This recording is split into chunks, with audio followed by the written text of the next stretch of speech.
اي فيديو بينزله مستر بيست بيبقى عارف انه هيعدي ال 100 مليون مشاهده، وده مش من فراغ. هتقولي ازاي؟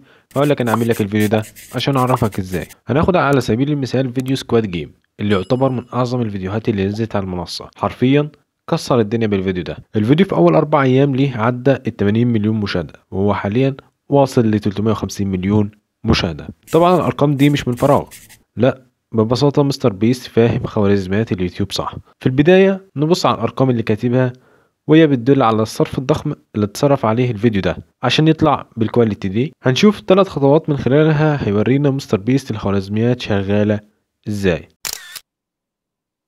اصعب حاجة في اليوتيوب هي انك تقدر تحافظ على المشاهد اكبر قدر ممكن جوه الفيديو، وتحافظ على تركيزه في الفيديو، عشان كل ما بتحافظ اكتر على المشاهد كل ما اليوتيوب بيقترح فيديوهاتك اكتر. ومستر بيست حل المشكلة دي من خلال المونتاج. تعال نبص مثلا على اول 30 ثانية من الفيديو. I recreated every single set from Squid Game in real life, and whichever one of these 456 people survives the longest wins 456 grand.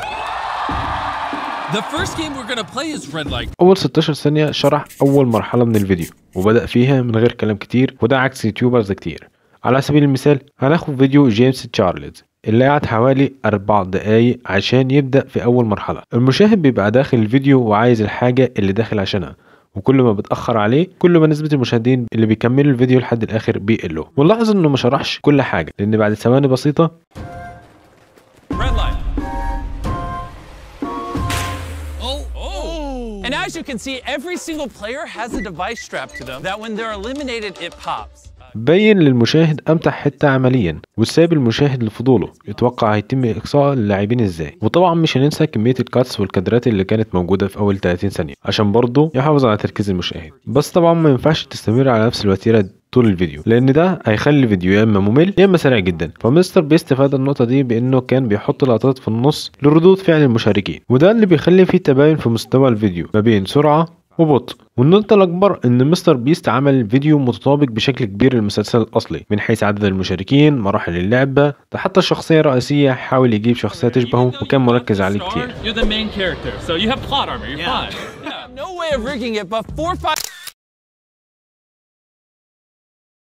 في يوتيوبرز كتير بتتعب في فيديوهاتها من حيث الفكرة والمونتاج، بس بينسوا أهم حاجة واللي هي معدل النقر على الفيديو اللي بيكونوا من خلال الصورة المصغرة والعنوان اللي هم أساسا أول حاجة بتظهر للمشاهد. مستر بيست قال بنفسه إن أهم حاجة عنده الصورة المصغرة والعنوان. job. We all were super small YouTubers, and we basically talked every day for 1,000 days in a row and did nothing but just like hyper study, like what makes a good video, what makes a good thumbnail, what's good pacing, like how to go viral. And we اللي هو شخصيا قعد كتير يتعلم فيها. الصور المصغرة والعنوان هما السبب الأكبر في انفجار فيديوهاته. أغلب الصور المصغرة والعناوين بتاعت مستر بيست بتركز أكتر على رياكشن وشه، شكل الصورة، والألوان اللي بتجذب المشاهد، وعلى الأرقام الخيالية اللي بيصرفها في فيديوهاته. بس طبعا مش معنى كده إنه بيكذب أو بيعمل كليك بيت، لا، فعلا هو بيصرف المبالغ الضخمة دي على فيديوهاته. أهم حاجة مع المشاهد المصداقية.